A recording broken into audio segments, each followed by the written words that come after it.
The role of the epidemiologist then traditionally was to prevent disease outbreak in the society.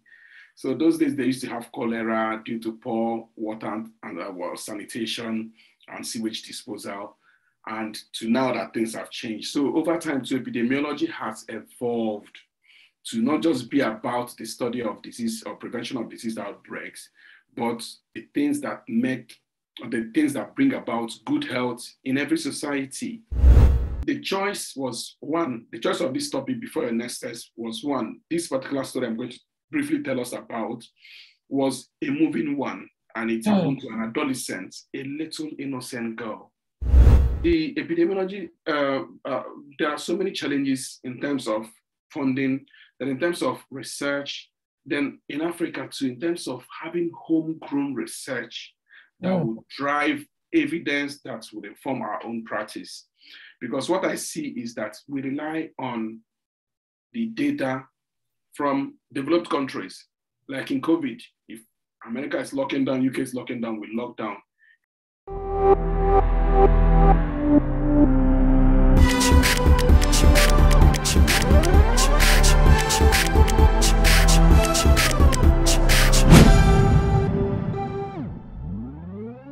Hi everyone, welcome to today's episode of Let's Talk. Again, I am so excited to host our guest for this episode, Dr. Uche Anyanwagu. In our previous video, he shared with us his experience in finding his path into science. He also shared about some of his wonderful achievements, the challenges he has had to face in his career journey, and also what has inspired him to keep on moving. Definitely check out that video. If you have already done so, then stay tuned for today's episode with Uche. On this note, welcome again, Uche. Thank you very much. It's my pleasure being back again. Thank you. Great. So today we are going to talk about the beauty of epidemiology. And we're also going to expand on your book, Before Your Next Sex. So for someone watching this episode and is curious about what the work of an epidemiologist is, could you take us through what you do as an epidemiologist? Okay, thank you very much. The role of the epidemiologist, though the name is a bit jaw-breaking and looks as if, but it's something very simple. So traditionally, it draws from the word epidemics, which is disease outbreak. And the role of the epidemiologist then traditionally was to prevent disease outbreak in the society. So those days they used to have cholera due to poor water and sanitation and sewage disposal. And to now that things have changed. So over time too, epidemiology has evolved to not just be about the study of disease or prevention of disease outbreaks, but the things that bring about good health in every society. So the simple definition now is it is the study of the determinants, of the deterrents, and the distribution of health and health-related outcomes in a society and how we can actually improve on all these. So the epidemiologist's role as a doctor, as a clinician, when I sit in the clinic, I see one patient per time. I solve one patient's problem. But the role of the epidemiologist is to treat populations, is to treat people as a group. And an epidemiologist tries to answer the question, what makes maybe one city A healthier than city B? And when you begin to explore, you could see it could be even things that are non-medical, like government policies, could be road traffic accidents and things like that. So that's the role today of an epidemiologist. So it has gone from disease outbreaks and the rest of them to what it is. And recently too, the COVID pandemic also brought to the fore the role of the epidemiologist. So they were in the forefront of making sure that the populations, that the people lived healthy life. So it's all about social and preventive medicine. And I jokingly tell my colleagues that we are working very hard to put them out of job because we want people to be in good health so that they won't go to the hospital to see doctors for anything. Okay. Wow, that's great. So you have one of the best-selling books titled Before Your Next Sex. And you state that it's a collection of stories based on experiences you had while working as a physician in rural clinics in Africa. What inspired you to put this book together? Okay, so it's the book I'm holding in my hand, Before Your Next Sex. So this is a collection of 30 short stories of my experiences in Africa. So if I should just read what the book is all about here, it's a collection of stories based on the writer's odd but strangely intriguing experiences working as a physician in rural clinics in Africa. So I catered mostly to poorly educated people, and I was shocked to discover that most of their health beliefs and practices were rooted in some cultural myths which affected their health-seeking behaviors. So what I did in this book was to use the power of storytelling to describe.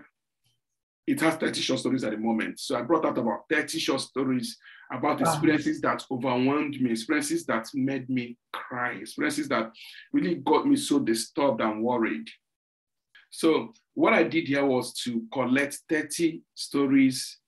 I have so many more, but for this book, we collected 30 stories of certain experiences in the course of my work as a medical doctor in Africa.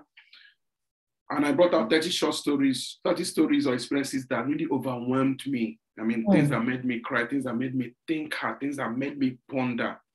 Then I thought about how best to convey this information to our people so that we can drop certain cultural and religious beliefs that affect our health and health-seeking behaviors. So I didn't want to write another medical book because I personally will not read it. We're tired of reading medical jargons. Nobody wants to read it. But storytelling is an age-long tested African tradition through which we pass information and morals from one generation to another. Everybody loves to listen to good stories. Everyone loves to. So all I did was to get these stories, get these experiences and put them in a story format so that people can read, get entertained, get educated, get inspired, and even get challenged to make a change. So this book is not just only for you to listen, read, and laugh over it, but to read, laugh, then sit back and ponder and think, how do we get things better in our society? So this was what inspired this book. And the feedback I've gotten from people has been profoundly overwhelming, so encouraging. Wow, wow. I like that you put all these different stories together. And but I'd like to ask too, among all the 30 stories, which of them stand out most? For me, the most moving story is actually the story that gave this book the title.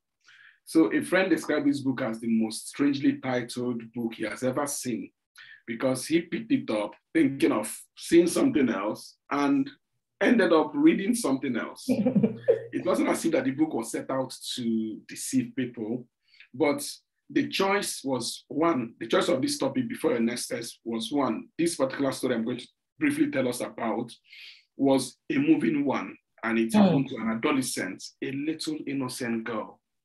Then number two, because we don't talk about issues about sex, sexual education, and the rest of them, because the African tradition and even our own religion too is a bit conservative, that people, we don't talk about it.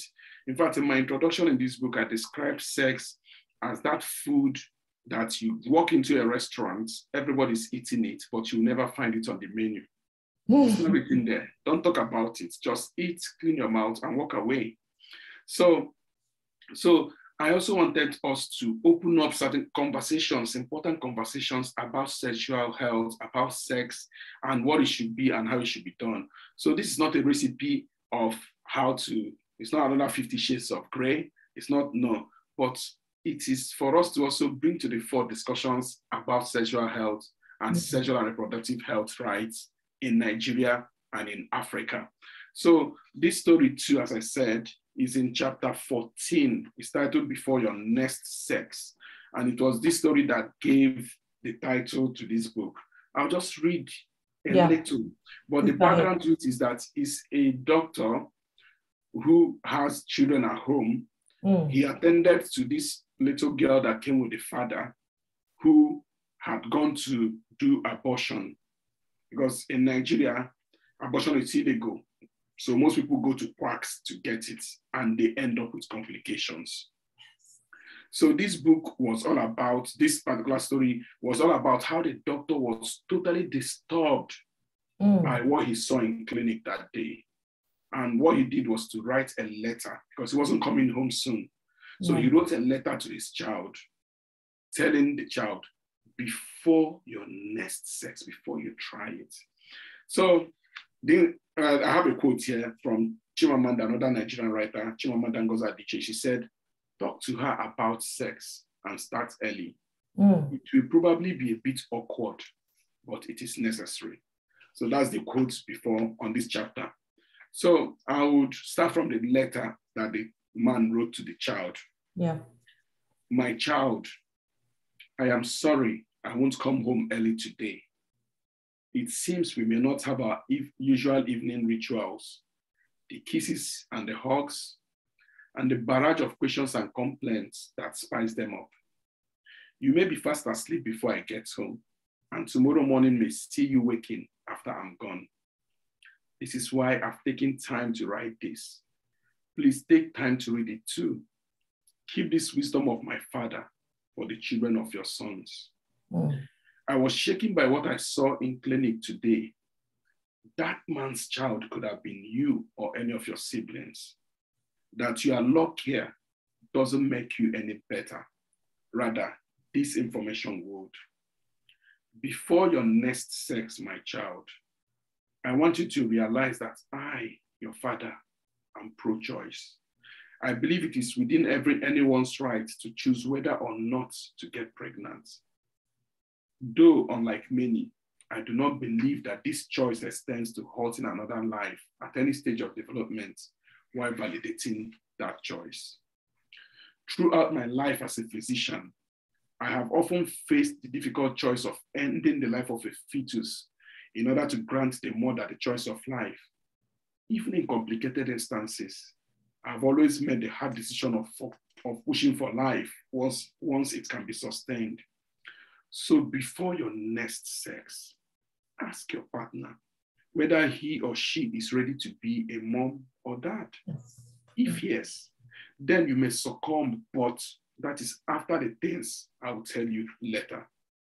If no, then both of you should sit down to a discussion and teach yourselves about simple natural things like menstrual cycles. It hurts me to see in my clinic daily grown women who have menstruated for almost a decade, yet unsure of their cycle length or other lengthier issues around that.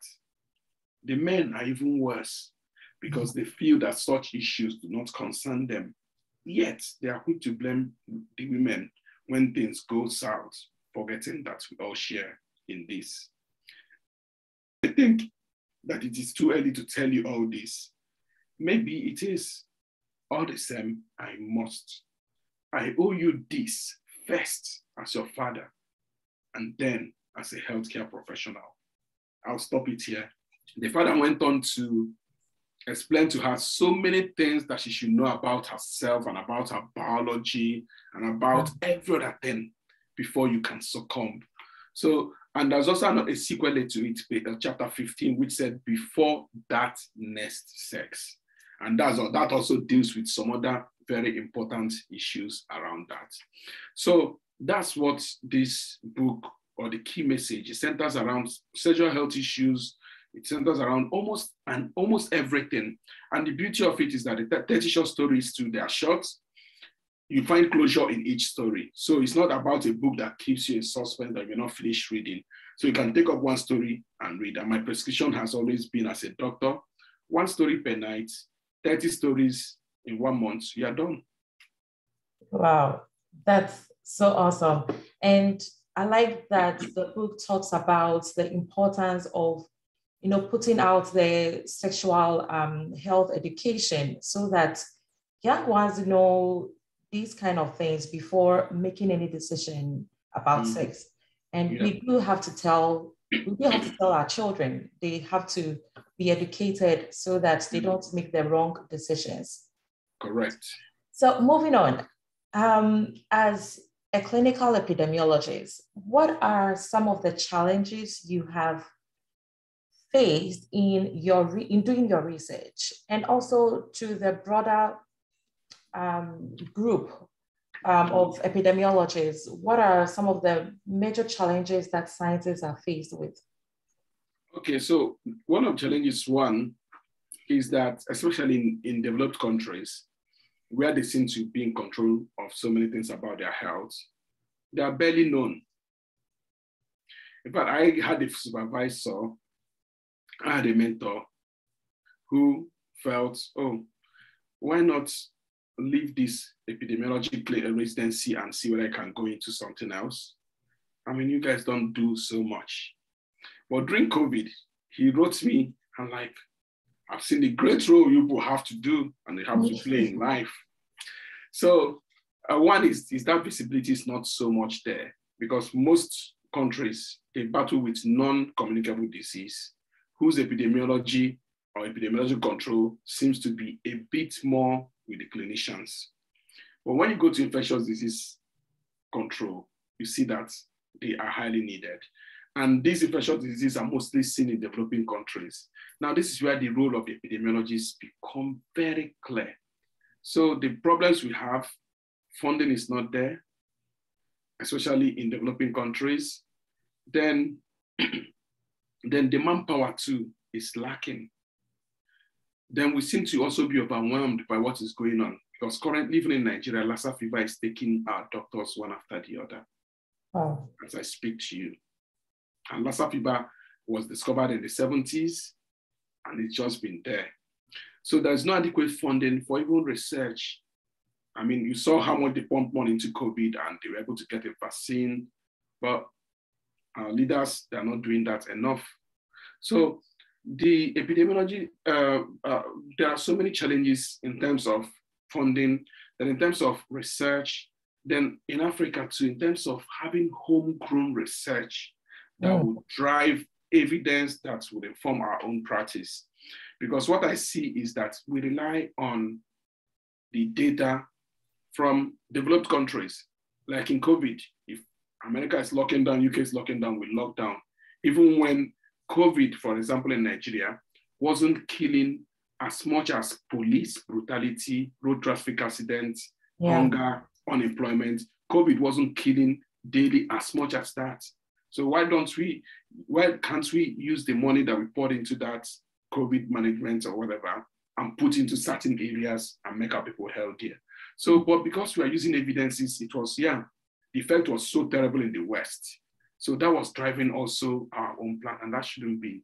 So there should be homegrown remedies derived from our own evidence, derived from our own things we see around us, for us to fashion homegrown solutions as well for our own problem. So the problems are quite enormous. I can go on and on and on being an epidemiologist. Great. So it's good that we talk about these problems, but then again, over the years, what has there been any improvement that you have seen regarding the methods or measures that have come out of research and what you do? Yes, because as the whole world now is gradually shrinking into the true global village as a result of ICT, we have also seen changes on how the research has changed, communication of research has changed, exchange of ideas and the rest of them has changed. Now people sit in many places and in different centers and they collaborate and they do researches together. That wasn't available before. You may just have to maybe write a mail that will arrive a month after and the person reads, gives another one. Before communication will happen between one center and the other, it's taking almost 3 to 4 months. But now we can schedule and be in the same lab almost electronically, and we'll be working on things and we'll be discussing things. So there's been some improvements in that particular area. Then another improvement is in the sharing of research findings. So we can see how information is disseminated almost immediately, that if a study finds something here in the city, it's gone round, everybody knows what is out there, and people are trying to fine-tune their policies and management to suit what the current research evidence is showing. So in that regard, we've really made some tremendous progress. Then when it also comes to maybe disease surveillance and the rest, we've seen so many apps now that will be able to give you where something is or where there's an outbreak and how this is linked to another outbreak and things like that. So we can even have real-time tracking of diseases or of disease outbreaks. So that's also another beautiful thing that has happened to epidemiology. There's so many of them, but you can see that ICT has really driven them. Then again, the world is becoming more and more open, and we have also realized that we are as strong as our weakest link. So I can see that collaboration also coming up with the stronger countries, knowing that you can have your good health care. It only took one infection in faraway China for the whole world to succumb for almost 2 years to COVID pandemic. And still. So if you think you're isolated, if you think it doesn't concern you, people are thinking twice now. So the problem in Nigeria is no longer more Nigerian than it is the problem. It's no longer more Nigerian than it is the problem in Nigeria. It's equally an American problem. It's equally an European problem, that way. So people are beginning to see our shared humanity in all this. And we are beginning to see certain collaborations too across boards, and also them helping to fund the low-income countries to be able to come at par with them. So there's been some progress. True progress, yeah. So to round up our last section, which has been, both sessions has been incredible. I would, if you do not mind, I would like you to share some of the things you are doing right now and the other things that we should expect from you in the near future. Okay, the things I'm doing right now, number one, we are still trying to promote this book because it's my dream that every African should have it, and not just only having it, read it. Yes. It's important. It's a life-changing book. It's a mind, thought-changing book. So that's one. Then another thing too I'm doing is currently in terms of research, epidemiology research, I'm looking at how COVID-19, how people who lost someone, either a family member or a household or a close relative, how the elderly ones who lost a close member of the family or a close relative are coping, how they can cope with COVID-19. So what are the factors that make them not to cope well? So I'm currently researching on that with a data I collected all over the UK, so that we'll be able to see how governments can come in to help the elderly ones who lost someone, who were bereaved as a result of COVID, to see certain areas they need to focus on to help them. So that's what I'm currently researching on, and hopefully by early next month, probably we'll get a paper out of it and maybe present it in conferences. Then again, too, on a personal note, I'm still working on my memo, what I call my educational journey. So I'm just waiting to finish one particular program so that I can summarize everything and know that this is my educational journey.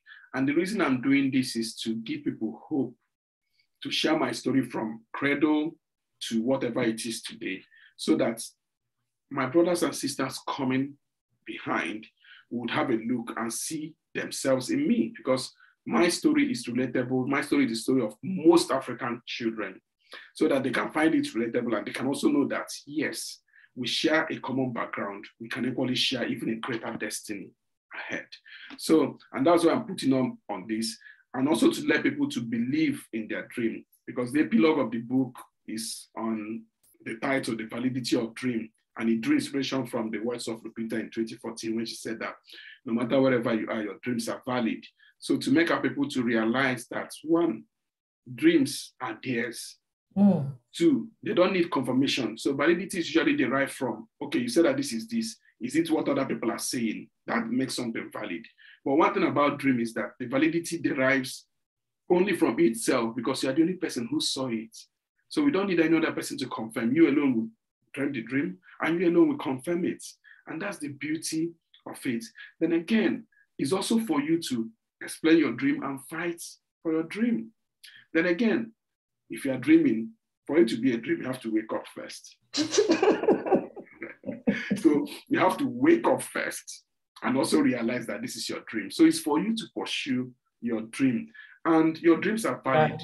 There is no scale on earth to weigh our ambition. So whatever your dreams are, pursue it. There's nothing like being ambitious. There is no scale to weigh ambitions.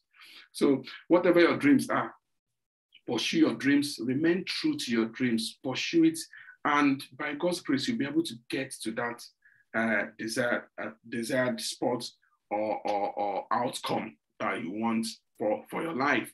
So these are the things I'm working on. Hopefully the book will come out, and the title is Nothing Harms, a tale of a Black Commonwealth scholar in England. So to tell them that no amount of dream harms, no amount of it. So just dream it, and they said that the future belongs to those who believe in the beauty of their dreams. And again, we call this session the beauty of epidemiology. And the beauty in epidemiology, because I did my master's in applied epidemiology, which talks about moving all these figures, breathing life into them. So making them, you don't just see them as, death rate is 20% in this part. No, we just want you to know that it's not about death rate. It's about Uche losing his father. It's about this other woman losing her child. So we want to put life into it, breathe life into it. So when people talk about all the statistics and throw numbers all around, these are people's friends, these are people's mothers, fathers, children, and the rest of them. So the beauty of epidemiology is that it tries to bring humanity into it. It breathes life into these figures. It makes them assume a life of their own. You don't just see them as graphs, rather you see them as genealogies. You don't just see them as calculations, but you see them as outcomes, be they good or bad. For somebody, it could be you, it could be somebody close to you. That's the beauty of epidemiology. And that's why I would encourage people to really come to share with us this beauty, because since I tested it, I don't think I would have made any other choice in life. I can see that epidemiology is good. It is good. It is good. And I have a chapter in this book, chapter 3. Yes, chapter 3 of this book is called The Beauty of Epidemiology. It's titled The Beauty of Epidemiology. And there you would see why it's a good place to go into. I mean, it may sound a bit odd, but it's lovely. Oh, great. Lovely. Great. Yeah. Well, we are so excited about all the things you're doing and the things you have in plan for the near future. And so we wish you all the best, and we look forward to your memo, Nothing Harms. So this has been an incredible session with you, Dr. Uche Anyanwagu. We are glad you were able to come and share your experience and your passion for epidemiology, and also to inspire other young ones out there. To our viewers, I hope you enjoyed and learned a lot from this session. Make sure you grab a copy of Uche's book before your next test. It's available on Amazon. And so we are going to put the link in this in the bio, so you can use the link to grab a copy, and make sure that after grabbing one, you read the stories to be inspired and also to be educated about some of these issues that we usually don't talk about. So on this note, thank you for staying with us till the end, and let's enjoy science together. I remain your host, Emilia.